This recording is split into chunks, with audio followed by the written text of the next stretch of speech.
jaajëfal si teewlu bi seen émission face to face dellusiwaat ñu am mbégte nag dalalaat ci biir émission bi Ibrahima Ndoye di sunu mag sunu confrère jiituñu si métier bi di journaliste conseiller président Macky Sall foofu la nekk depuis 2012 ba tey mi ngi fi waaye mu nekk nag ku yàgg ànd ak président Macky Sall yàgg na. léegi nag sax mi ngi ci biir parti bi mën naa wax sax ne defe naa du ma juum su ma ne membre fondateur bu APR la kon ñu am mbégte dalalaat ko gën na ñëw nag ci émission bi waaye tey ñu prier ko mu ñëw ndax li ñu war a waxtaanee bari na li xew ci réew mi bari na ñu soxla nag ay analyse am ak i tamit xalaatam lépp rek pour mu jàppale ñu gën a mën a comprendre yenn mbir yi. kon Ibou Ndoye ginnaaw bañ la gërëmee sant la ci encore une fois ni nga nangoo répondre positivement sunu invitation ñu bàyyi la nga nuyoog Sénégal yi lay seetaan sénégalais yi rawatina nag jandeer bi nga xam ne foofa sa fief foofu nga bokk foofu nga meññee. jërëjëf Aïssatou maa ngi lay gërëm di la sant ci invitation bi.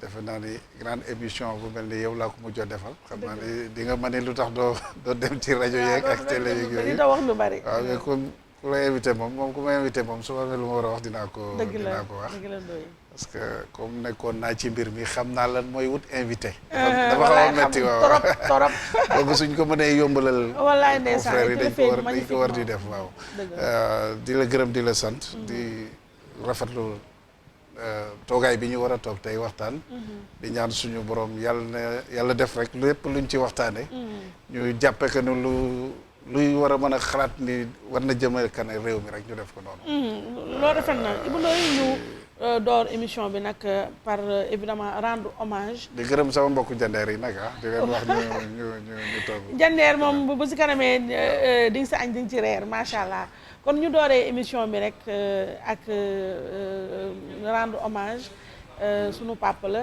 ñun si benn wàll ndax moom ak sama papa ñoo nekkandoo woon ñoo jàngandoo woon ENAM di nag papa Sénégal yu bari di tamit un grand homme koo xam ne dafa am dimension bu exceptionnelle muy Ousmane Tanor Dieng njëm si yàlla di secrétaire général du parti socialiste waaye di ni ko ñëpp di waxee ni ko ñëpp xamee lañ ko waxee muy un grand homme d'état on a encore perdu dëgg-dëgg ku màgg ku am solo koo xam ne soxla woon nañ ko nag ba tey ma bëggoon Ibou yow mi nga xam ne ni ma ko waxee sànq ba nga nekk journaliste boobu man tout tànk laa donc yaa ma gën a xam Ousmane Tanor Dieng mu fi dëddu bu baax yaa ma gën a xam ginnaaw nag ba ñu jaalee Sénégal jaalee askan wi jaalee sa famille biologique d'abord teg ci sa famille politique ma bëggoon a xam yow lan nga retenir si kilifa gu màgg gi ñu ñàkk bëkki dem waaw jërëjëf Aïssatou xam naa d'accord naa ci li nga wax yëpp waaye am na benn mbir moom dinaa la ko delloo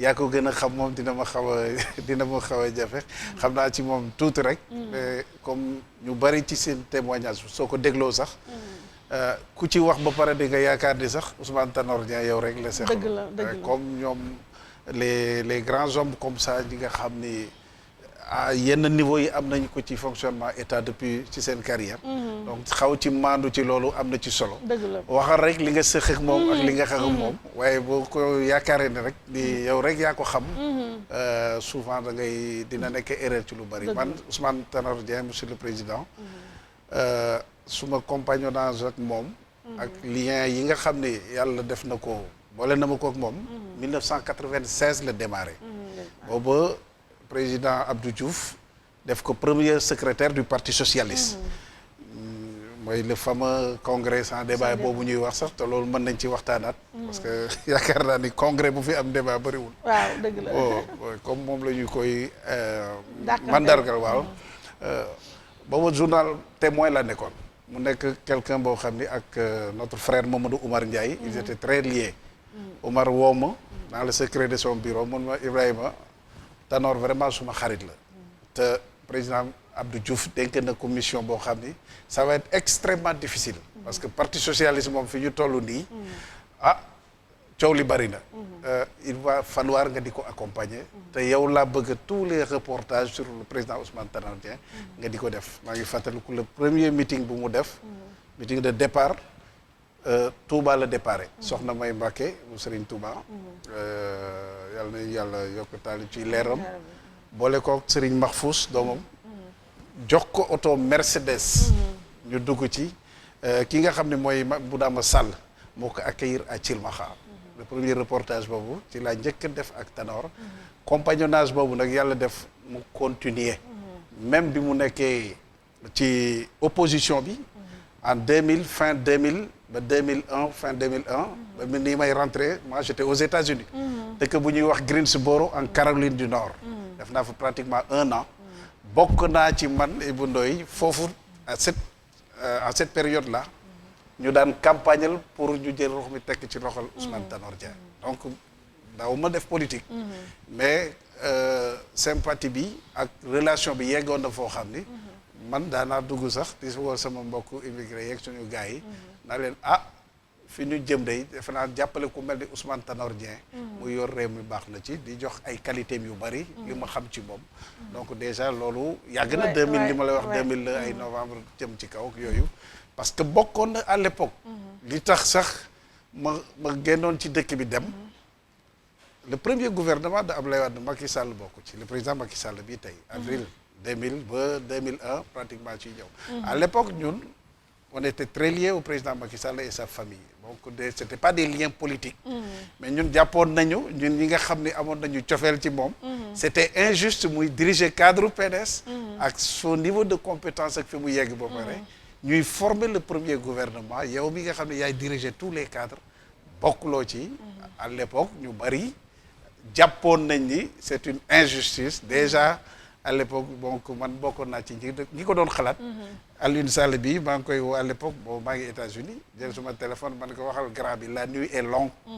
mais il fera jour mun ma non grand bi mu ngi nii sama wet. ñu ngi nii di dugg Fatick xaaral ma passe la ko. man ko monsieur le président le gouvernement man maa ngi nii jóge naa France jóge naa Sénégal bi ñu formé gouvernement jóge dem France jóge naa France maa ngi États-Unis mais la nuit est longue mais il fera jour. grand bu la kenn dégg. jàppal rek muñ li ñuy def mooy xëy na ñaan sunu borom rek. ba yàlla walbati président Ablaye Wade ci yow ba mu jox la li nga xam ni mérité nga ko affaire yooyu après mu calmer ñu waxtaan ni jaru ko lu yàlla def rek incha allah dina yomb donc. loolu baax na ci daal ma dugalaale ko ci ba nga comprendre que lu am solo la yàqul dara sama Ousmane Tanor Dieng wax dëgg yàlla liñ ci wax yëpp loo ci wax rek répétition lay doon voilà te comme suñu kilifa ñun ñëpp di président de la République wax na ci lim ciy wax il l'a fait au nom de tous les Sénégalais te pratiquement à l'unanimité ñëpp reconnaître en tout cas ñu koy donc dañ koy ñaanal rek parce que fi mu ne nii soxlawul lu dul ñaan te dégg naa sunu doyen Babacar Touré nee na maintenant il est temps aussi de faire l'inventaire politique ci li nga xam ni xaw na fi demb ak parcours le président Ousmane Tanor ñu tirer ci tous les enseignements nécessaires à partir de ce moment nag defe naa ñun jeune génération yi dinañ ko jëriñoo et le reste des populations aussi dinañ ko jëriñoo parce que fii généralement nag sooy dund dañu wax dara on tire sur toi di wax lu nekk rek boo xisee dee nag ñuy door a rendre compte wallaay yàlla en tout cas Ousmane Tanor Dieng njiital parti socialiste un grand homme d'État qui n'était pas un homme de détail comme malheureusement ni ñu koy gisee léegi ñàkk nañu daal ku màgg ku amal njariñ askan wi ak askanam donc ni nga waxee rek léegi ñu xanaa ñu ñaanal ko rek mu xippee àjjana firdawsi di masawu nag bu baax ay waa këram di ñaan tamit yàlla. il m'appelait miraculé. c'est le nom bu ma daan wooye miraculé. parce que dama subir benn accident j'ai fait 2 mois pratiquement dans le coma à l'hôpital principal. mu yëg ko ba ci génnee mu daal ma ci taxaw daal ma ci vraiment masawu. mu ni ma vraiment sa barakaat dinaa ko soxla.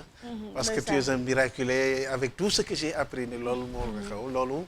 waaw loolu marqué pratiquement sama tour depuis 2002 mën naa wax sama tour jaaratu ci woon. le miraculé il m'appelait le miraculé man tamit ma di ko woowee le miraculé rek voilà l'homme qu'on a perdu. et voilà donc c'est une grande tristesse et dëgg-dëgg ñu koy jaal tam président Macky Sall ndax dalal na ko jox na ko daayo bi nga xam ne moom la amoon dëgg yàlla donc di masawuwaat rek famille yam yëpp donc Ibou Ndoye ñu incident bi nga xam ne moom la ñu malheureusement loolu Sénégalais yu bëri retenir ci funérailles yooyu mooy limousine président Macky Sall bi ak na mu tàkkee dégg naa sax lire naa tamit ci réseaux sociaux yi ñu bëri di wax naan président Macky Sall est-ce que warul saraxee dara sax ndax loolu daal du c'est un mauvais présage waaw yow mi nga xam ne ay olof la ay magala yar ay olof nga tamit lan la war a saraxee soow Selbé Ndom fii la war a waxee soow la war a saraxee nag wala ginaar wala lu mu war a saraxee mais loolu ban commentaire yi di ci sori parce que li ñu war a njëkk def d'abord mooy delloo njukkal sunu borom di wax alhamdulillah parce que d'abord oto instrument la rek machine la machine dafay panne des fois mu dox léeg-léeg du dox machine rek la tudd boo demee ci forage yi dañuy panne nga dem ci avion yi dañuy panne nga dem ci lan et cetera waaye bii nag ëpp na panne waaw waaw na mu ko defee ku ci nekk ak sa gis-gis rek damay jàpp ni ba ñu jagat-jagatee ko génneel ko damay jàpp ni dañu war a d'abord rendre grâce à Dieu c'est-à-dire delloo njukkal sunu borom ba pare parce que lu nekk mënoon dafa xam parce que oto bu commencé tàkk mën na yeewu mais comme sunu borom def na ci jàmm dañu ko delloo rek yemale ko fi mu war a mën a yem parce que man jàpp naa ne incident la d'accord accident comment dirais-je panne la rek yàlla sunu borom def na ci li gën ci ñun li ñu ci bëggoon am na ci mucc na ñi mu àndaloon mucc nañ ci donc li ci des rek mooy la ko yàlla d'accord yàlla bu mu ñu gaaw a dalati rek waaw loolu jërëjëf waaye bëgg naa ci déglu Selbé Ndom mu wax nag dëgg-dëgg yëf yi daal lecture bi lan la léegi bu ñu ñëwee ci leneen Ibou Ndoye ñu dugg na carrément ci xolu émission bi sànq ba ma lay présenté maa ngi wax ne conseiller président de la République waaye defe naa su ma ñëwee dans le détail yow lañu dénk su ma juumulee lépp lu aaju ci art ak lettre ak yi ni mel. sabar yeeg ndënd yi quoi. sabar yeeg ndënd yeeg ñaawale noonu waaw. sabar yeeg ndënd yeeg tendance yeeg yooyu. mais bëgg démb dama gis ne El Hadj Kassé aussi presque li nga am lañ ko jox dama xamul nag loolu oubli la si président Macky Sall patam-patamee bu mu waroon lijjantee El Hadj Kassé fenn fu mu dugg dawal ko coow li wala dafa fàtte woon ne yow la ko jox. doublon boobu lan la qu'est-ce qui se passe. ay surtout El Hadj Kassé suma xarit la. waaw suma confrère la suma mag la. suñuy bëree ñoo taxaloo sax d'ailleurs. waaw te wax dëgg yàlla jox na ma cër bu am solo. te je crois que ni aussi delloo naa ko ko. loolu ni nga ko dégg rek laa ko dégg aussi. organisation interne la daal. ñi ma ci war a waxtaanal jëm ci biir cabinet bi waxtaan naa ceeg ñoom li ci des damay bàyyi xool ba xam nu mu demee. waaw mais jàpp naa ni même sax buñ ko déggee. amul problème suma mag la suma frère la. nga bàyyi ko ak moom waaw bon xëccoo moom yow ñu doole leneen. xam nga mission bi ñu sunu borom def. ci wetu président de la république. soo demee ba ci détails yi nga di ci xëccoo yenn yi comme ñenn ñi niñ koy defee. di jéem a pousse di jéem a xat-xatal di jéem am na ñuy doxale c'est parce que pour man jàpp naa ni on n'est pas suffisamment conscient ci attente sénégalais yi parce que man jàpp naa ni ñun ci politique yàgg naa ak président Macky Sall ñeneen yàgg nañu ak président Macky Sall am na ñu xeexal président Macky Sall xëy na bokk nga ci xeex bi mais am na ñoo xam ne ñun def nañu fukk ak yoon ak juróom-ñett loo xam ne ñun defuñu te pourtant amuñu sax chance depuis 2012 serrer la main nuyu président de la République donc bu la yàlla defee mu jël la am nu mu la boolee dugal la ci yooyu. da nga koy sant bul ko xeeb. soo amee leneen nag xëy na jàpp ni war nga fa mën a def leneen lu ëpp li ngay def dooni déet. parce que c'est ça aussi la République mais buñ ko xeeb mais détails yooyu moom xam naa ni am na ñu mu neex nag dëgg yàlla waaye man defuma ko ci problème lenn rek laa ci xaw a déplorer te wax naa ko ki ma ko war a wax. muy lan pas le président de la République mais am na ko ma wax man ko xëy na baaxoon na. des fois pour éviter ay confusion bu yu mel ni amee ñu waxtaane ko. waaw mooy ngeen toog waxtaane la sax ni la nii ak lii. parce que pour moi c'est des détails c'est pas le plus important. mais vraiment je lui souhaite très bonne chance. Parce que culture yaatu na. comme disait waaw yaa manger yaa ba na tëgg may pecc bi moom yaatu ku ne xaj na si léegi fii moom 30 secondes ndax ndooy li ñu war a laaj wax bëri na lettre aussi quand même il a été grand prix du chef de l'État. waaw moo tax moom xam naa ci aar ak lettre moom lettre la gën a kii xëy na yow lañ mën naan tam yow ñu jox la tëgg may pecc mi moom ñu jox waaye sabar yeeg tëgg beeg fecc mi yooyu quoi cadre intellectuel yi mag yooyu moom dina ko mën a yore parce que c'est à sa dimension. loolu moom président Macky Sall jox nañu idée boobu naa ngi foofu léegi mais en 30 secondes parce que ndooy émission bi xale yi neen def naa déjà 10 minutes tey li ñu war a wax bari na moo tax bii dañuy accélérer la cadence mooy fast track loolu ngeen mi waxoon sànq El Hadj Kassé comprendre nga mise à l'écart am après yi fi xew yëpp dérapage ou pas yi mu def ci communication ci yëfu Petro-Tim bi lan la ñuy woowee mise à l'écart waaw non il est toujours ministre conseiller du président de la République. oui mais xam nga nag. nekkatuloo communication. ñu dugal si benn toujours ci cabinet. cela veut dire que ni confiance bi resté na ba tey mais quand même ubbi nañ trois dugal ko fa quand même. waaw mais xam nga soxna Aïssatou. li nga xam ne dafa relever ci compétence su président de la République nga xam ni constitution yow rek la ko may. waaw mooy nommé ni la seetal ku la neex tànnal ku la neex ak ku la doy. loolu boo ci bëggee warante suba ba ngoon. da ngay sonal sa bopp parce que moom la ko yàlla. d'accord naa. man li ma mën a discuter waxtaan ci te man ci xaw a sori am ci ay idées xëy na peut-être. mooy li nga xam ne concerné nañu sur le plan strictement politique. parce que politique activité privée la. parti da nga lay neex rek nga dem adhérer comme ni ngay dem ci daayira yi di dem ci association yi dem ci soo fa duggee xam nga lii la fa dugal. soo fa nekkee war nga fa mën a wax li nga xam ni xalaat nga ko. yooyu laay gën a nekk à l'aise li nga xam ni moom vraiment état la. ñu bàyyi ko président de la République mu seet li ko xalaat ni moom mooy li gën moom. d'accord naa léegi. affaire Petro-Tim xam nga dafa jaaxal sénégalais yu bëri. tous les jours ñu dégg président Macky Sall bu ko jooytulee ci kaw am ñu ko jooyal ne la muy communiquer baaxul tey ñëpp nangu ne en tout cas ci président yi fi jaaragum yëpp. moom président Macky Sall li mu réussir prédécesseur mi réussir ñu ko muy presque journaliste yu bare yanu ne jëlee nañ ci rédaction yi taf leen ci wetam dégg nga ñi nekk tamit ñoo xam ne te sa lu gën a garaaw sax ñi gën a garaaw xëy na mooy ñu ko ne di yor seen plume ba di bind te seen micro di wax te caméra yi di wax te fekk ñooñu ñëpp bu guddee ñu raas nank dem dugg fële Mermoz wala fa di nga leen gis bu ñuy dugg waaw du ñàkk la nuit tous les chansons gris da nga am don début kii te quoi mais non dama ay infrarouge yoo xam ne soriwuma sama kër président Macky Sall sori président Macky Sall ko réussir loo xam ne ñu ko réussir bëriwul mooy dajale journaliste yu bari ci wetam ñooñu kon war ko jàppale ci communication yëfu Petro-Tim bi bëgg dem rek maa ngi lire Mahmoud Saleh di directeur de cabinet nu ñu ko waxee politique. monsieur le ministre Augustin Tine. non kële Mahmoud Saleh. d'accord xam nga nag président Macky Sall dafa xaw a bëri ay doublons yooyu ay directeur de cabinet ceci adjoint fait nangam. donc Saleh defe naa mooy directeur de cabinet politique. keroog lire naa ko l'observateur. muy reconnaître li ñëpp wax rek ne que dëgg la vous avez mal géré cette affaire là. moom loolu la wax. waaw moom quel a été son rôle dans ça.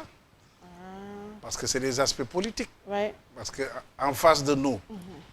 ñan moo jàkkaarloo nag ñun di wax c'est les Abdou Mbaye c'est les Thierno Alassane Sall c'est les Mamadou Lamine Diallo ñooñu c'est des hommes politiques waaw bu fekkee ni moom mooy directeur de cabinet politique bu fekkee li nga wax noonu la ko waxee waaw noonu la ko waxee na xoolaat boppam kon parce que moom moo waroon na njëkk a xoolaat kon boppam quel est son rôle d'abord dans ça mais boo nee da nga ciy embarqué wala yóbbuwaale wala alors que au premier plan ñoom ñoo fa nekk dañuy jéem a xool ñoom kon seen responsabilité. daal li nga wax ni dem dëgg la loolu xaatuma ko c'est vrai parce que tamit il faut su fekkee moo ko wax si je moo n'ai ko wax pas lu honnêtement. oui mais je vous fais confiance bu fekkee moo ko wax loolu daw responsabilité la. dafa waroon ni ñun. wala man jàpp naa ni def naa échec ci mbir mi. parce que quand même confrontation politique la directe. mais bu ñu fekkee ni da nga ni vous êtes le directeur cabinet politique du président de la République mais bu fekkee ni lu mel ni am na non seulement sax. war ngeen mën a jiitu ci combat bi taxaw mais anticipation sax waral nañ ci ko mën a am parce que quand même on gère un état le sens de l'anticipation war nañu ko mën a am def mais moom loolu mu si yokk moom Saleh nee na waaw moom Saleh nee na affaire bi dafa leen da leen a bett dégg nga mu ñëw daanu seen kaw léegi xamuñu woon daal affaire daal pëccoxoo am jaxase mélangé am waaw bett mënu fi am bett amu fi ñun on sait très bien ñi ñu jàkkaar lool xam nañu seen i pexe ak li ñuy def depuis toujours c'est que organisation bi ci war sur le plan strictement politique laa lay wax pour dajale troupes yi waxtaan ak cadre yeeg ni ñu war a wax def yépp loolu du rôle président de la République du rôle président de la République président dafa jël ay nit teg ci wetam jox leen responsabilité ni ne yoon baa ngi nii laa bëgg ñu doxee ko mais ñoom amuñu jotom amuñu jotom parce que ñu ci bari ci ñooñu nga may waxal seen jot xam nga lan la nekk di comploter auprès du président de la République contre des membres du parti ci ay nit yoo xam ne dañuy liggéey guddee président de la République amuñu base politique amuñu dara lu dul depuis 7 ans toog ci wet di décider du sort des uns et des autres kan moo war a dund kan moo war a dee et cetera yooyu fi nekk donc su fekkee ne nag sa àdduna bi yëpp ak sa mission yëpp ci kaw terre ak li ñu bokk da nga ko jiital ci démarche yu mel noonu comploter mais li lay bett dafay bëri parce que doo ko tal solidarité bi ci war a am élan de bi ñu amoon yéen waa APR bi ñuy conquérir pouvoir bi yooyu yëpp organisation élan boobu yëpp continuer pendant qu'on est au pouvoir ñooñu la ko président Macky Sall dénk mais dafa yomb nag taxaw bu yëf yi taxawee rek nga naan c'est les communicants gars yi ñu defal non potentiel bi mu ngi fi mais ñoom nañ ko organiser c'est leur rôle ils sont payés pour ça mais léegi la faute à qui donc Ndoye parce que bu fekkee ne président Macky Sall tamit ñooñu la jël vraiment un Mahmoud Saleh la jël teg ko ci wetam donc vraiment quand même j'ai rien contre Mahmoud Saleh mais quand même dinosaure la mi ngi foon du temps de PDS yooyu bëgguma nga peut-être dinosaure la bëgguma nga insister ci ki ngay tudd parce que dafay mel ni acharnement te li may wax man vraiment c'est de manière générale du moom rek bëri na fa président Macky Sall pour man def na li ko waral mooy lan parce que une fois que nga arrivé au pouvoir jël nga ay équipe teg waaw mais man li may wax nii sur le plan strictement politique moo tax may wax ni ñu waroon a doxalee accompagner ko te coow li ci pétrole bi wane na fay yu bëri sur le plan strictement politique parce que dafa am fay seen côté mais bien sûr dafa am benn rupture bu am diggante ñi mu teg ñu war a servir d'interface entre moom ak le reste de l'ensemble des bases en tout cas essentiellement du sommet à la base gars yi yëguñu seen bopp ci ndi ñuy doxalee ñun ci parti bi c'est ça la vérité c'est ça la vérité dañ koy wax nag ci kaw wala ñu noppi ko ci suuf ñaari rek moo fi am mais avant élection yi ñuy dem présidentielle yi yu mel nii soo ko waxee sax dañuy foog ni kii dafay waaj a dem dafa bëgg a def chantage parce que yu bari yooyu la ñu gëm soo waxee yenn yi ñu ne non dafa am lu mu bëgg et cetera mais ñun dañoo am fu ñu jëm dañoo créer alliance pour la République par rapport à des valeurs par rapport à des objectifs politiques par rapport au développement du Sénégal mu dee ay gor ay nawle ñëpp ñu àndandoo ko taxaw ci à un moment donné dañu war a arrêter tuuti xool ndax fi ñu jëm ni ñuy doxale mën nañ fa yóbbu oui ou non te man gëm naa ni moment bi ñu toll nii ni ñuy doxale ci biir parti bi ak ñooñu nga ma limal ñu dénk leen parti bi ñu di ci fonctionner mënuñoo yóbbu fu sori parce que on attend tout du président de la République Macky Sall on attend tout de lui. Mais c'est quand même lui qui les a mis là où ils sont. Non, néanmoins amu ci part de responsabilité. Je n'ai jamais dit ça. Je parle du président du parti. C'est le président du parti. Qui est différent. Forcément su doxee. moom la dinañu moom la su doxul aussi. dinañu moom la dinañu am lu ñu ko incriminer waaye dama ni dafa jafe nga boole ñaari fonction yi di ko doxale ni mu war a mën a dem. Mais une fois que man ñu dénk ma te man wër na ma ni je suis incapable de faire bouger les choses. Mais ñoom nañu delloo yëf yi ñu remettra les choses en jeu ni ñuy liggéey. mais ñoom buñ ko delloowul xanaa ki leen ko dénk tamit comme li nga wax évaluation day am. waaye dama ni Aïssatou demal nga rencontrer la structure des cadres ngay waxtaan ak ñoom en privé ci lu bari nga waxtaan ak les femmes waxtaan ak les jeunes nga waxtaan ak des responsables dans les bases wax bi benn la aujourd'hui fi ñu jëm en 2024 si le président Macky Sall n'est pas candidat dinañu am surprise de notre vie parce que préparé gu ñu dara man bi doy maa ko wax parce que loolu laa constaté en d'autres termes mooy c'est le vide c'est le vide tey yàlla na ko yàlla yërëm xam nga ñu ngi waxtaanee le président Ousmane Tanor Dieng mais tey socialistes yi et tous les observateurs politiques sont unanimes ci benn mbir tey jàpp nañ ni à part le président Ousmane Tanor Dieng bi dem nii parfois de manière xëy na sax brutale xaw na leen a bett kan la ñu joxoñ Khalifa Sall non Khalifa Sall n'est plus du parti socialiste même si par hasard Khalifa Sall jëloon na parce que bëgguma sax sori ci parti jàmbur yi. jëloon na les rênes du parti socialiste est-ce que. ceux qui sont actuellement avec le président Ousmane Tanor Dieng. et qui se réclament du président Tanor ñoom dinañu accepter. non ah may ko moom lu mu mayul woon Ousmane Tanor Dieng. ça pose problème mais dans tous les cas. parti socialiste APR quelque part foofu. ay seex lañu. on se pose des questions on se pose des questions sur l'après Macky Sall. aujourd'hui kan la. mais kan la boobu man ak ñu bëri ñu ngi xalaat par exemple quelqu'un comme Mimi Touré quelqu'un comme Amadou Ba pourquoi pas quelqu'un comme Matar Cissé. koo ci mënti limal. koo ci mënti limal il ne fait pas l'unanimité au niveau du parti. Amadou Ba deful unanimité. non xam nga rek unanimité la def Amadou Ba en temps normal. li ngay soxla 2024 ci temps normal bi nga koy doxal ak nit ñi. waaw mais laaj ko ndax mus na ñëw Jandeer laaj ko mus na dem Kédougou laaj ko mus na dem Kayar laaj ko mus na dem Kër Moussa laaj ko ndax mus na dem Touba Toul wala et cetera est-ce que mus na jël sax téléphone am une seule fois woo un de ses responsables jéem a toog xool ci waxtaan ci avenir non gars yi yaa ko cité rek moo tax ma wax ko mais c'est aussi valable pour tous les gens qui prétendent aujourd'hui nii war nañu mën a remplacer président Macky Sall temps normal lañ koy dox. taxaw ñu seet sëq koog nit ñi dem taxaw bu ñu xeeb nit ñi parce que base bi lu mu coow li bëri soo demee sama Jandeer ñooñu nga may limal kenn xamu leen fa. mais les dafa am ñu ñuy reposer wu ci ñun. ak ñeneen responsable yu mel ni yow nekk feneen te yeneen zone nañu jéem a seet.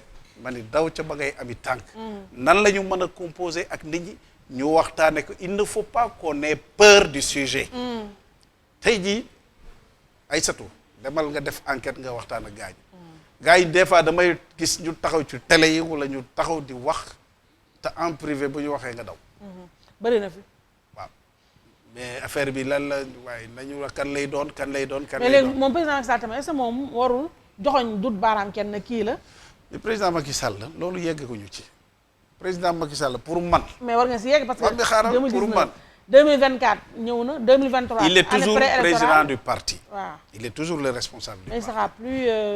waaw mais président de la loolu sax République. constitutionnel ici ñoom ñoo koy décider ak conseil constitutionnel yooyu du ma ci sori. mais au cas où il ne serait pas président parce que man de li may ñaan mooy 2024 mu nekkaat candidat bi. nga ni dégg nga Ndoye loolu lay ñaan. la ngay ñaan nga ni. pour le moment. yàlla nañu yàlla def ba ubbi xel yi yëpp. ubbi xolam. ubbi ñëpp. yàlla créer condition yoo xam ne moo war a mën a nekkaat sunu candidat. moom Macky Sall mu nekkaat mu am parce que troisième xam nga lu mandat. tax ma di ko wax. Ndoye li nga wax rëy na di. xam nga lu tax ma di ko wax. ñan la ñu am en face aujourd'hui ci opposition bi ñoo xam ni pratiquement il représente la génération bi yeeg montante. kan moo ko incarné monsieur Ousmane Sonko. dëgg la wula dëgg. waaw xoolal l'électorat aujourd'hui les primo-votants ci électeurs yi et cetera mais jeunesse bi ñoo ci ëpp.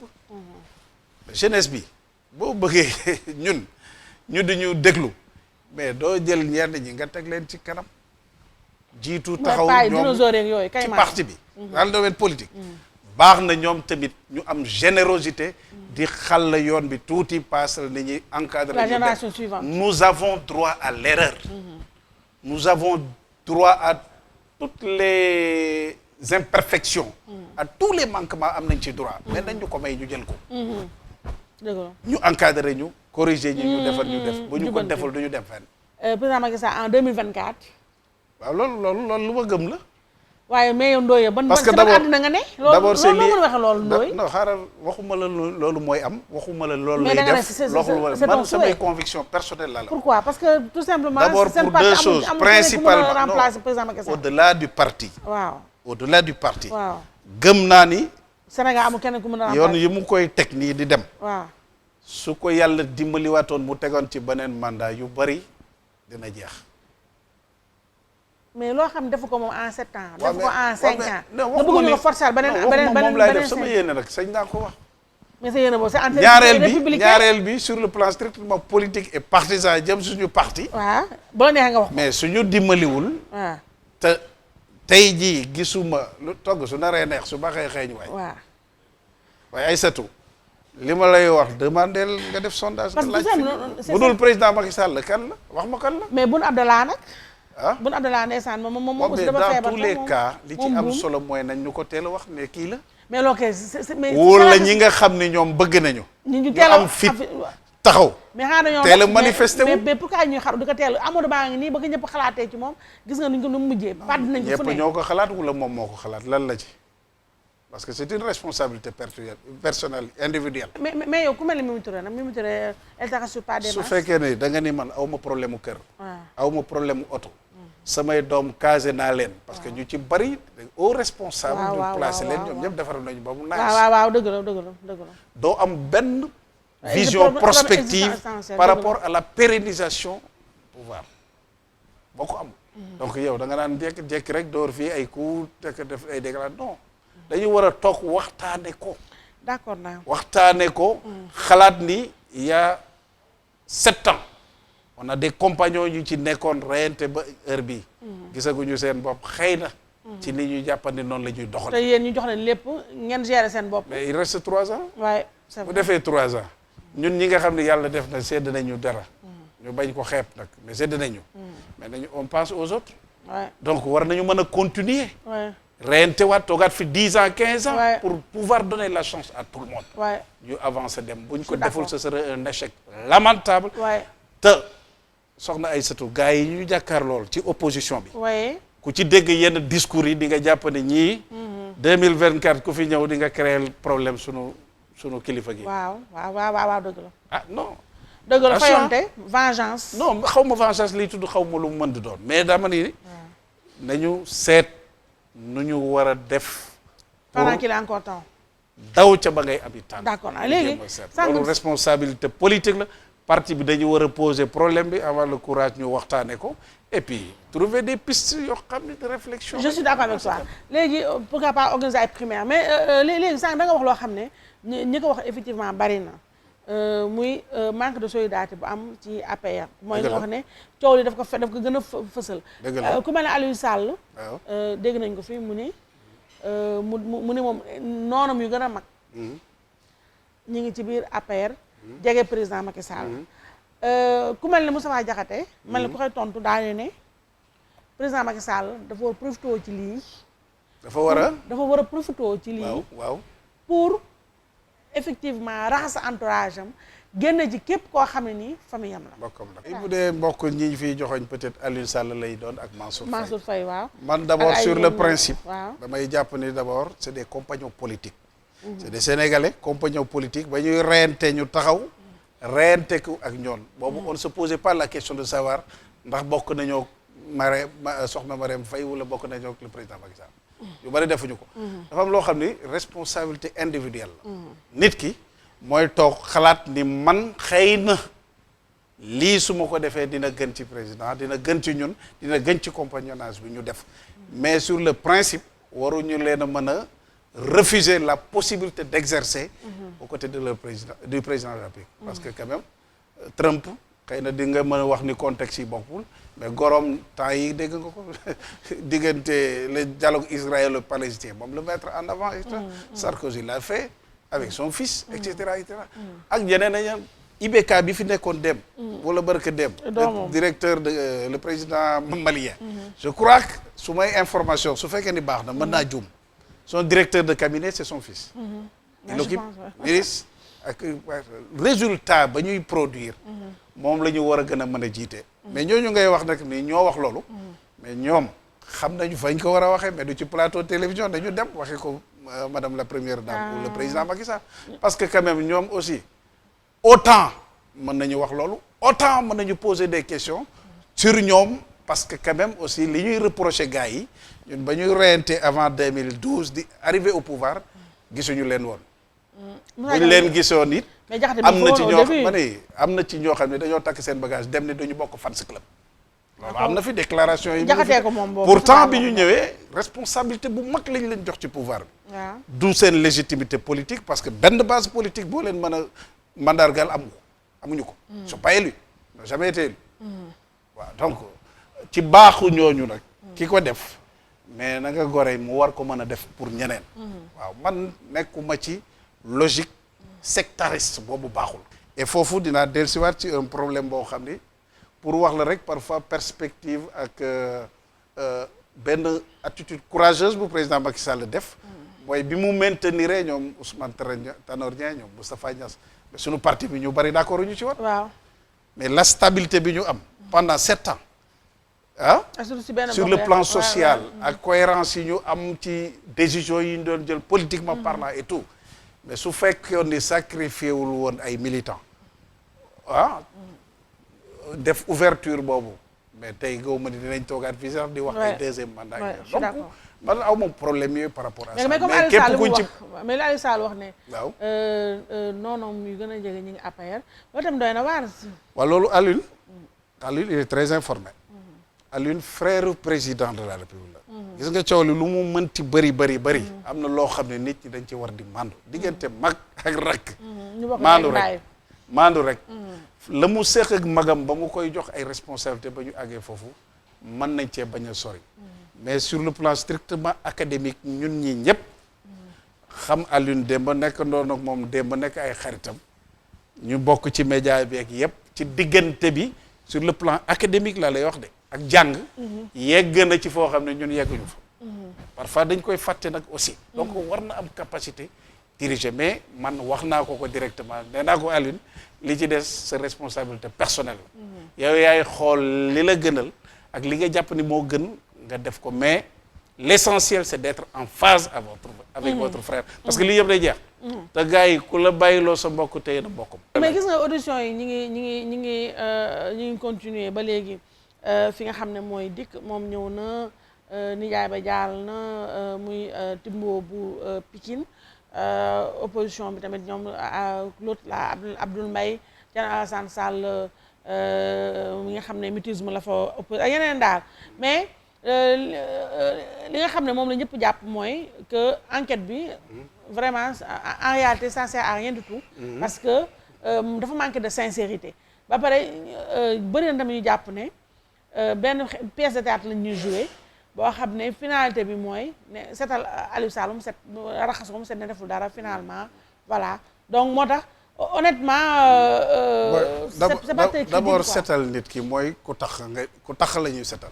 je crois que mais sama taxaw yow ne Aliou Sall taxul parce que wóor dara wóor la si mais ba tey kenn apporté wu ci preuve waaw mais dara wóor kenn apporté preuve culpabilité kenn apporté preuve innocent waaw non amul preuve innocence bu mais après ñi accusé kay nañu génne preuve non gis nga histoire Petrotim bi président Macky Sall warul woon signé contrat yi Petrotim ku koy wax da ngay wax lu la neex rek parce que gis nga contexte bi bañ ca tolloo la mu def man jàpp naa ne loolu la waroon def gis nga Aïssatou bu ñu fàtte mukk ni d'abord président Abdoulaye Wade moo introduire foofu ko timis ci Sénégal dugal ko ci jox ko par rapport ak code pétrolier bi li mu wax dama la ni jàpp naa ni moment boobu ñu koy defa di ko jox dañ la ni toppatool xaalis boo remplir conditions yi foo koy jëlee nag ak fay partenaires yooyu yaa ko xam jox nañu ko plusieurs jugements mais Rufisque ci la bokk offshore ak yeneen pourtant am la ñu retiré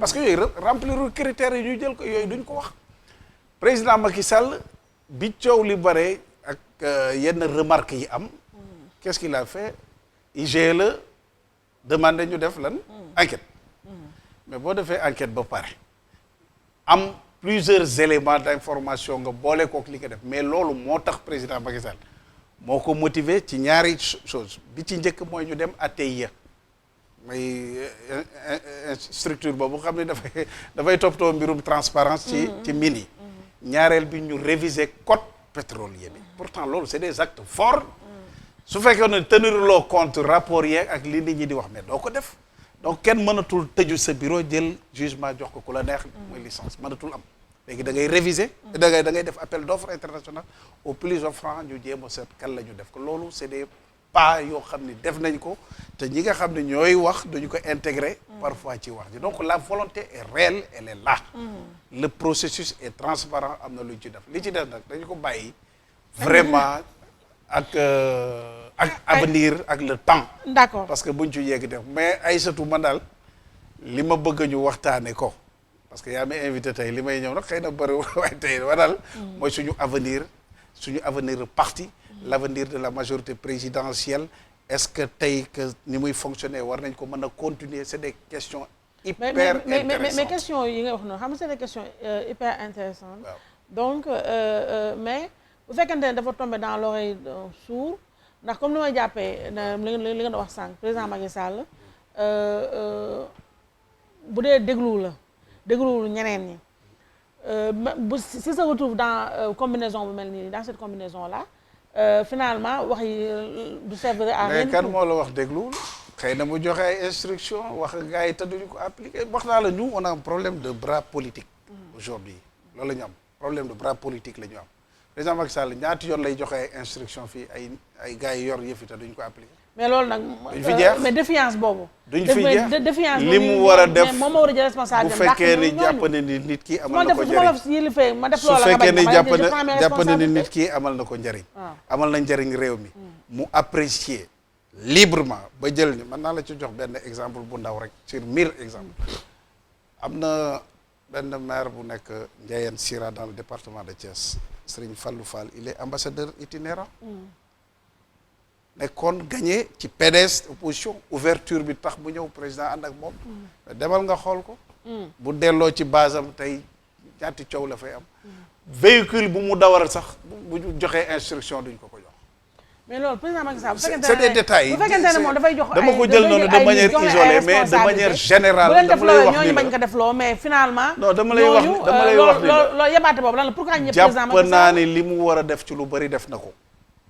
mais bu fekkee ni aussi da ngay mais président xanaa du topp fi nag di toppatoo ay détails yenn yeeg yooyu aussi. mais non il faut qu'on soit à la hauteur de la mission qui nous a été confiée. Ablaye Wade sañoon na mu ñëw na la Ibou Ndoye defal lii yow nga osé bañ ko def. loolu dama ko waxee noonu mais dama la ni du fi jeex. gars yi ku ci nekk yaa ngi jéem a seet nooy positionné ma Samba ak ma Demba su may nit ak su may ba loolu moo indi tey jii. bi pétrole bi amee ak coow li ngay dégg yëpp banque seen loxo ma ne dégguloo nit ñi ñu bari wax ci. waaw ñu bari ñoo banque seen loxo am na ci ñoo xam ni bi ñu formé gouvernement bi ba pare. waaw ñu mer génne leen écarté leen bokkatuñu. mais gisoo leen ci benn plateau de télévision dañoo saaga ndey sax. am na ci ñoo xam ni tey depuis ñu génne leen ci gouvernement bi jox leen jëlee leen poste bi gisee leen. finalement où se trouve la continuité le combat doit être permanent. lu xool local yi ñu jëm xam nga yi ngay wax nii local yi ñu jëm. waaw bu fekkente ne seen parti bi. nii la mu samel amul leen solidarité c'est pas un parti soudé les gens se tirent dans les pattes et tout ça donc local finalement sax c'est une bonne chose yéen ñu taxal local parce que le parti n'est pas prêt. xam nga pour man report moom am na ñu mu arrangé am na ñu mu arrangé. yéen arrangé na leen. non man arrangé wu ma. ndax lan. non parce que Jandeer dañu sonn actuellement. dañoo nekk ci 10 ans ci opposition dañu sonn. tey lu ñu sañoon décembre ñu def ko ñu jéem a seet ñu tenté wat.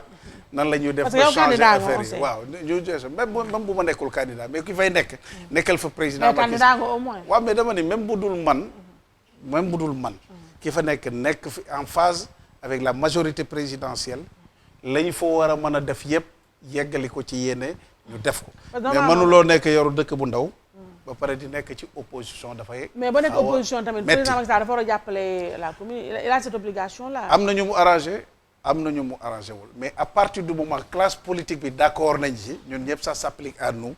loolu nañ ko appliquer avancé mais du ñëpp parce que ay PDS yooyu d'accord uñu ay PDS yooyu d'accord uñu non mais PDS ñëpp mënuñu d'accord mais l'essentiel de la classe politique buñ ci d'accord y a pas de problème mën nañu avancer dem mais man soxna si local yi ñu mu nekk 20 21 yooyu yëpp nga yemale man 2024 lay wax sama wax yëpp 2024. 2024. il faut ñu préparer ko. maintenant. ñun yéen waa APR ñoo war a jóg ñu préparer ko. jóg ci taxaw ci def ci liñ ci war a def ku ci nekk bañ a xeeb li ngay def ñu avancer. mais dis-moi Ndoye président Macky Sall du toogaat 2024. ah lu wax du toogaat 2024 du wax loolu. bul wax loolu mais toogaat 2024 mënu ko toogaat. yàlla mën na def lépp. mais ban forcing la war a def ba mun toogaat forcing wala yow da ngay conseillé def forcing. pour que non pas forcément le forcing mais mën na toogaat oui le problème. mais ni muy toogaatee laa xamul Ndoye man. waaye yeggalil question bi nga. non man li nga wax laa bëgg a xam man par quel subterfuge le président Macky Sall non waxuma leen dafay toogaat dama leen ni pourquoi nga forcément rek benn wax rek ngay wax quoi. mais mu di fi toogaat. président day ma Macky ne Sall li ma gënal day man mu toogaat ma. mais mënut fi toogaat donc léegi man li ma bëgg a xam. on va le constater bu fi mënul toogaat on va le constater. et puis ñu nekk ci leneen mais li ma bëgg a xam man mooy.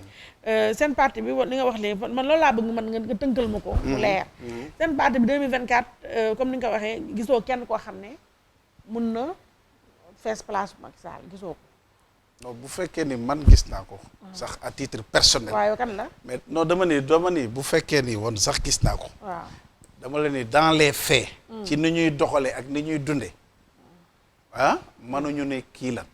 ndax lan. on va à l'aventure. kan la. yow xamuloo ko xamuma ko keneen xamuñu ko. dama la ni il faut pas que ñu yaakaar ni li am 2012.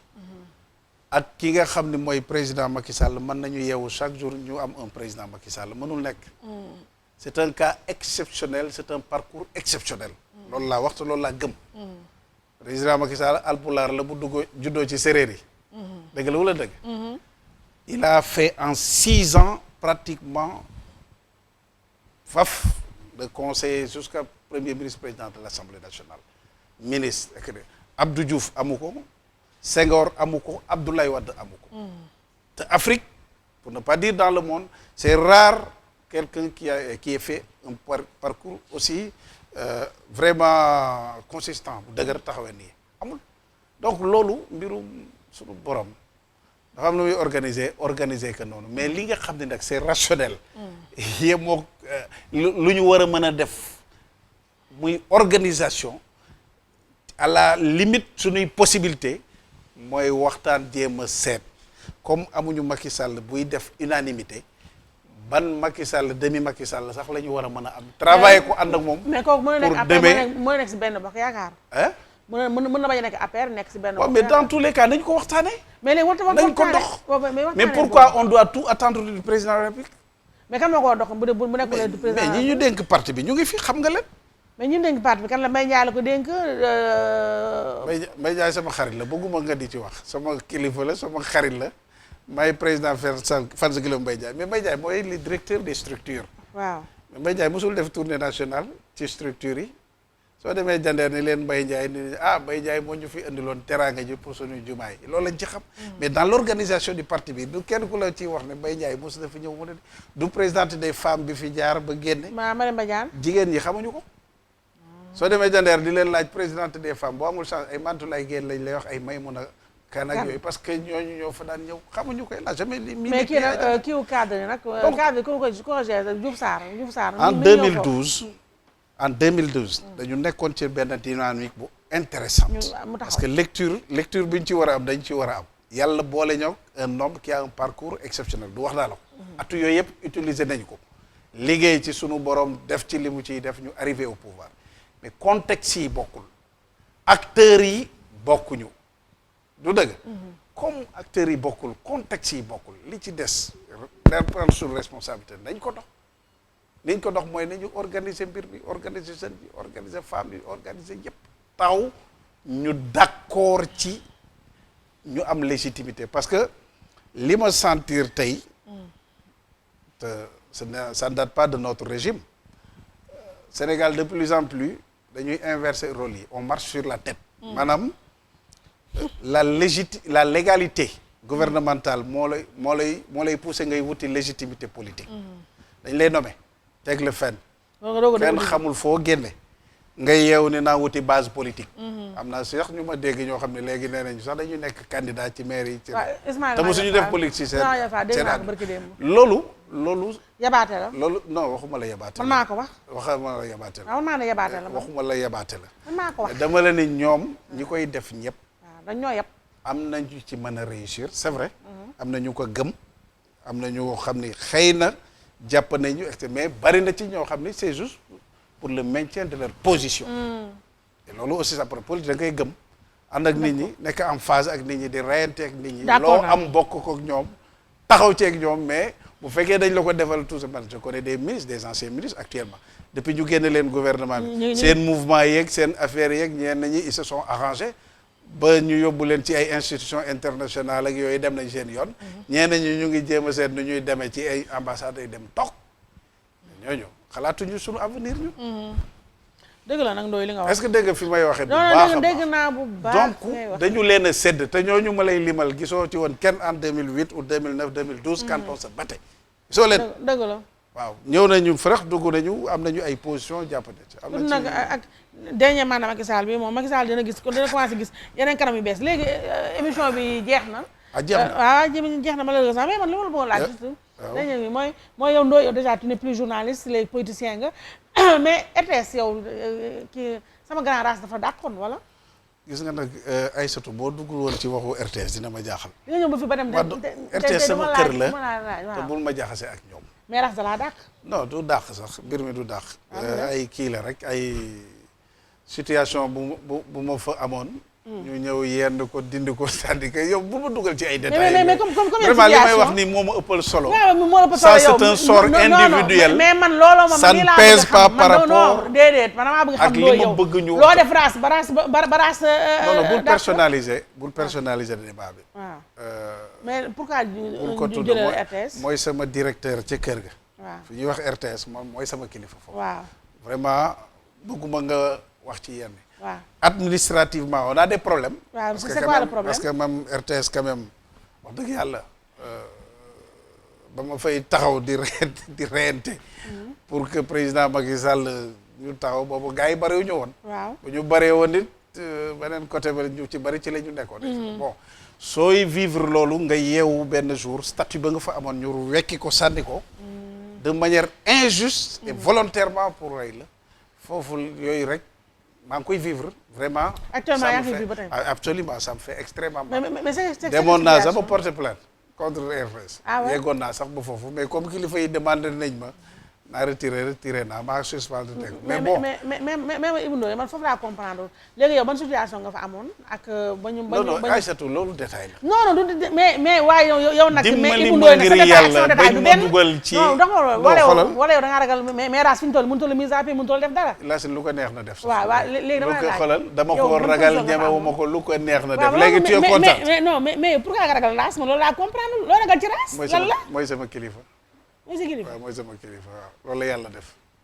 léegi lu mu def rek yàlla am na ci d'accord naa sa kilifa boo bëggoon porter plainte barki dem nga ne mooy sa kilifa da nga bëggoon ko porter plainte fii. non non waxuma moom de RTS la moo représenté mooy mais c'est une race. non bëggoon la rek non du sax plainte sax c'est-à-dire pour jéem a rétablir ay mbir sur le plan administratif rek ma bu fekkee ni da nga sentir ni situation dañ la ko teg c'est pas juste.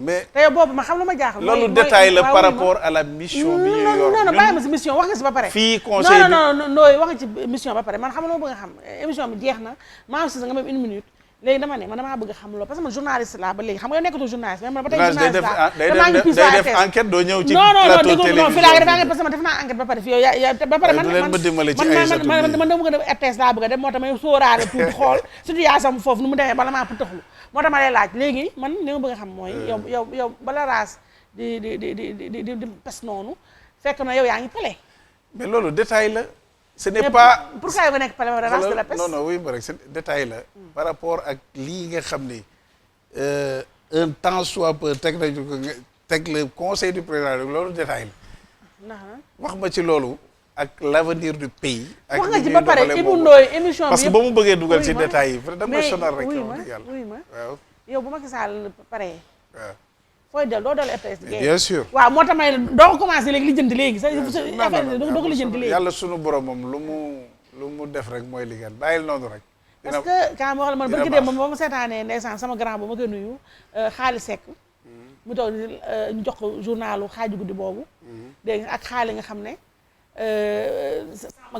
Aïssatou yaa ngi yàq émission non yàquma émission non yàquma ko dama ne xaali sama mag jooju nga xam ne Aïssatou grand journaliste lépp day fay jeex yow laa bëgg nga wax man loolu laa bëgg nga waxee ko mooy dama bëgg ne Macky Sall en 2024 incha allah wa rabbi mu delloo suñu caabi pare waaw yow su ko peuple bi décidé y a pas de problème su ko conseil constitutionnel décidé y a pas de problème mais de man li may wax ni mënoo ma ci génn mënoo ma ci jëlee dama leen ne man su doon tey jii sunu borom daf ma jox dogal du la ko jox nag ni ma seetal ban candidat lay doon 2024 dama naan man président Macky Sall waaw léegi wuyu ma léegi su ma nee nag lu tax Ibrahima yow nga bëgg a def président Macky Sall ma ne dama gisagul léegi nooy émission bi jeex man fi ñu toll nii maa ngi la ubbil benn boulevard pour baliser le terrain pour en 2024 nga dellu ndànk RTS toog mais yow gis naa neexoo jàppale Ibou neexoo jàppale kon tàggatoowal waaye noonu maa ngi lay gërëm di la sant d'abord vraiment neexoo ne jàppale li may wax nii sax yaa ma ci poussé rek may yegg ci parce que maa ngi koy vivre depuis très longtemps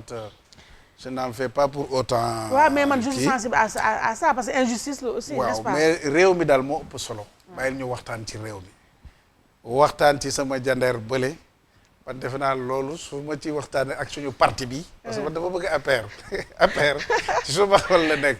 c'est une grande formation politique. maa ngi foon sama yaay boobu Awa Gueye Kébé. moom tamit yéen a bokk jandeer. APR c'est une grande formation hein. APR c'est une. Ibou Ndoye tàggatoo seen émission jeex yow nag ma bëgg a wax loolu nag aussi quoi APR c'est une grande formation politique vraiment bëgguma li ñu engrangé en 10 ans en termes de gains en termes de bataille en termes de perspective yoo xam ne war nañu ko mën a yëpp c'est parce que tout simplement ay nit xalaatuñu lu dul seen bopp ñu yàqal ñu ko loolu laa ni nañu ci dimbali président Macky Sall dimbali ci suñu bopp dimbali ci le pays.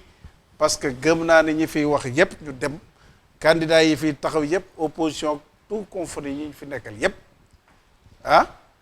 waruñu mën a taxaw du ñu sonal ci nenn ñu bu fekkee ne on est très bien organisé. looy tàggatoo voilà loolu daal lay ñaan maa ngi gërëm ñëpp di la gërëm nag vraiment ci émission bi neexoon na mais fin bi nga yàq ci dugal ma ci ay détails yoo xam ni di baalu àqu ñëpp nag vraiment aw ma benn intention di ci wax loo xam ni mais désormais man fu ñu ma invité naa wax dëgg yàlla ci politique parce que jàpp naa ni à un moment donné bu fekkee ni da ngay wax parce que suñu gars yi dañu gaaw a tam nit dem avant élection yi yu bëri dañ ko xalaat di nga war a mën a wax boo waxee ñun la chantage lay def ak dafa am lu mu bëgg ak et cetera la seule dignité qui vaille pour un individu mooy am métier d'avoir un métier am nga métier alhamdulilah ba nga amee su dul fii di fee yàlla suturaal na ma ci loolu donc mais li nga xam ne mooy suñu mission de publique muy politique bi ñuy def war nañ ci jiital suñu réew war nañ ci jiital suñu parti ak suñuy gox ñett yii la jandeer président Macky Sall mu ngi fay def lu am solo mën na koo yokk parti bi ñu ngi taxaw di gagner ay élection bu baax maintenant li ci des mooy ñu organiser suñu biir d'accord yaatal yëfi ñu avancer dem ba ñu toogaat fi 10 ans 15 ans 20 ans. Inch'Allah rabbi pour perpétuer l'œuvre que le président Macky Sall yow gis nooy na ko yabaate mooy Ibou Ndoye maa la bàyyi àddina génn fi ba bañ jàppale si li nga wax donc Ibrahima Ndoye la woon sama mag ji ma kontaan trop nag ci invité ko ndax yow au moins bien que partisan nga waaye di nga fàtte fa nga bokk bu réew mi soxlaa nga wax loo xam ne nii ñii duñu seetaan duñ la ci ne da ngay waxal rek fi nga toog donc loolu tamit dafa am solo moo tax ma sawar la invité ñu waxtaanee ko donc li ci des tamit mooy comme ni ma la waxee rek 2024 wax dëgg yàlla bu Macky Sall demee IPRES yow damaa bëgg nga delluwaat ndànk RTS toog di def journal 20h suñu xol di sedd sama kër la de c'est une grande boîte nag c'est une très grande boîte suñu xol di sedd loolu laa la yéene ñu lay gërëm di la sant xale yi ñàkk yow Missa Ndoye xam ku la piqué fi mu ne yow daal Missa Ndoye yàqu na léegi c'est dommage sa Missa laa donc mu jaaxaaral sama doom ji gis na nu may patam-patamee nii xamatuma sama may wax ak Jatu Njaay mii jat ba la kenn yóbbaale yow ak kii l'escroc la of mbay daf ma doon jéem a escroquer mais yàlla baax na ba nga xamante ne yaa ngi do sànni xeer ku bëri xeer donc ak sama rakk jee Mado glam style bàyyi Mado ci make up bi ak yi ni mel ak jàppale gis nga Ndoye yow di ma la fexe ba nga nice donc loolu yëpp Mado fa jaar ak kan bindoon naan sama benn feuille bu tuuti Missa dama ci dugal yëpp maa tey no of mbay laa ko noonu bindoon naa of mbay sa xarit madame Ndoye mu ngi lay nuyu Maawa Cissé wala alaaji sa xarit madame Ndoye mu ngi lay nuyu waaw mais fóonal ma ko nag na nekk na mun naa payalaay Maawa Cissé tey dama koy fóon bu baax ndeysaan ndax Maawa day delluwaat màkk moom xam nga màkk lay vacances ndeysaan Maawa chaque année mu dem màkk vacances fa la jël congé xam na lu muy def màkk rek Maawa ndax chaque année mu dem fa donc ak kan Nabou Nabou sama bébé boobu waaw maa tey lu ma neex laay wax Naboo ngi noonu ak kan ak di fóon nag bu baax di gërëm bu baax Joséphine Mbuub ak Marie Gueye sama mali kii sama rakk la ñoom xam nañu ma xam. Lions yi aussi baaxoon nañu xam ni quel que soit le résultat. émission bi jeex na. mais c'est des garçons braves. waaw ils sont braves vraiment ils ont assuré l'essentiel. ñu ngi foon fi ñu toll ñu wax lu ñu neex ñu ngi foon Aliou Cissé. au passage yàlla résultat yi bu baax. amiin amiin amiin donc ñu ngi gërëm ñëpp di gërëm tamit remaniement bi am TFM donc tout ça ñu ngi gërëm ñëpp daal on fait de gros bisous à tout le monde dimanche prochain bu ñu kenn émission bi xanaa jeexul. émission bi jeexal.